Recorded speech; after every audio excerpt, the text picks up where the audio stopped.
This is Michael putting spline in the screen door here. The fast way, hopefully. Not necessarily the best way. Now, Pat, you want to come and do a close-up here? I don't know whether it's going to work for a close-up or not, but show that I'm using a Robertson screwdriver, which is probably not the right tool. And then you can see I'm pushing it in there. See this? Okay, now back up. Get the long shot.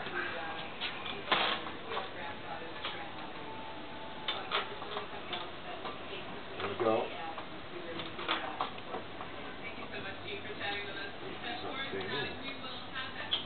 Not very good. Gotta pull that out a bit. Get it over. Okay. Now, we can turn the video off, Pat.